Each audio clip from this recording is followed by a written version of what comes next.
A big green arrow last time out gives me high hopes going into the midweek FPL Gameweek 15, where I've got one free transfer. Help me get this one to 1,000 likes and subscribe to the channel. Let's get into it. It's been a good few weeks since I've had a really good game week in FPL, so I'm absolutely celebrating my returns in game week 13. I used 3 free transfers, and to be fair, they couldn't have gone much better. I sold Haaland for Cunha, who obviously blanked, but that allowed me to bring Saka into my midfield for Dibbling for his 18-pointer. I brought Gabriel into my defence for his 9-pointer, and I got that extra man in the attack, the 8th attacker, which definitely helped because with Solanke missing out, Morgan Rogers did auto-sub in, although unfortunately he didn't contribute to the points total. Cole Palmer did very well, and I'm very happy that I went with the captaincy on Salah once again. He's just been so consistent, and a 9-pointer from Chris Wood absolutely helped as well. So I finished on 86 points, a game week rank inside the top 1 million, and I'm now comfortably inside the top 500k for the first time this season. Going into the midweek game week 14 then, I've got one free transfer and I've got 0.3 million in the bank. A couple of players flagged, Gabriel and Solanke. Gabriel wasn't substituted with concussion, so Arsenal will not have to follow the 7-day concussion protocol with him. So I'm pretty much expecting him to come back in for Manchester United at home, a fixture that I'll be happy to play him in. Solanke missed out with illness. Bournemouth away is the final game of the midweek fixtures coming on Thursday evening, so he's got a few days to recover. Obviously it's his old club as well, so while he's been a frustrating hold this week, I can't sell him ahead of that visit to Bournemouth because I feel like it's a game that he could do really well in. So both of those players are going to get a little bit longer in my squad. The other players that I think maybe are on borrowed time, Brian Mbeumo has been disappointing in the last few weeks. Blanked at home against Leicester in a 4-1 win. How was that possible? He hasn't scored now in 4 game weeks, and the fixtures don't look the best over the next 6 as well. So this feels like it could be a possible exit point now for Mbeumo owners, but it's not absolutely clear where we can go from him. Now, in terms of Mbeumo replacements, I am quite tempted by Bournemouth's Antoine Semenyo, who's been in great form this season, 4 goals and 1 assist.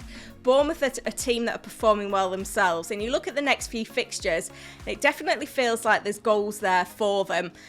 I'm in a bit of a tricky situation though with one free transfer, especially because I've got a strong front 8 this week and I don't really know who to start and who to bench anyway. So I think I'd rather roll the free transfer this week and maybe get an Mbeumo replacement in next week, at which point I may be still looking to move on the likes of Dominic Solanke or Chris Wood.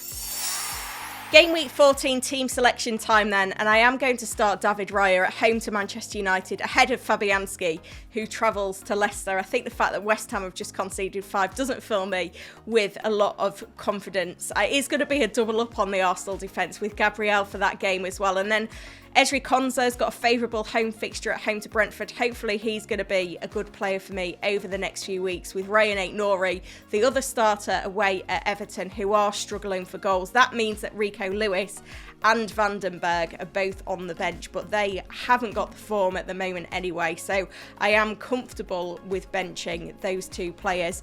And then into the midfield, I'm really excited about this midfield. It's just great logging in, seeing my team with Salah, Palmer and Saka in the midfield, all with fixtures that they could do pretty well in this week. And I am going to play a 4-man midfield with Rodgers in there at home to Brentford, with Mbeumo dropping down to the bench away at Aston Villa. I'm not always completely comfortable with benching players that are on penalties, but Brentford's away form v their home form is quite poor, and in this midweek round of games anything could happen. So Mbeumo, having him as first sub, puts me in a very good position if anyone was to miss out, especially because I have got a couple of players flagged. And then the forward line, Chris Wood away at Manchester City. Well, there's never been a better time to face them. So yeah, hopefully he can pop up with something. Solanke away at Bournemouth, we've got the history in that fixture, which should suit him. And Kuna away at Everton. Remember, Everton have just conceded 4 goals to Manchester United, and Kuna's away form has been very good this season. So I am quite hopeful with how this team will get on this game week. The final big decision to make is on captaincy. There's a few options. I am looking towards my premiums. So it's Salah away at Newcastle, Palmer away at Southampton, and Saka at home to Manchester United. Now, I do feel like Arsenal will have a good game at home, and Saka's home form is very good. So he is a credible candidate. But then you look at the likes of Salah, who's just been so consistent this season. He's scored in 6 consecutive games. He's got 7 goals and 3 assists in that time.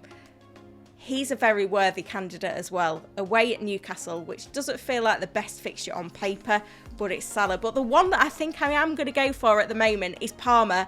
Away at Southampton, that feels like the fixture of the weekend. Southampton's defence is struggling, and the issues are continuing to mount up for them, because now they've got Harwood Bellis suspended along with Bednarek, who is a doubt for this one, and Ramsdale, who is out as well. So I think I have to play the fixture and go with Palmer, but I think Salah and Saka could end up making me regret that decision. Hopefully they all end up with double points in this game week.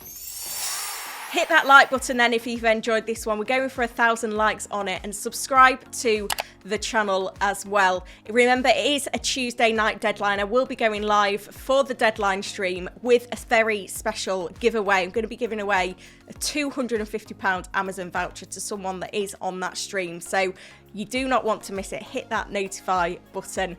The experts will be coming as a short form video this week, just because it's so quick between all of the deadlines. Thank you for watching.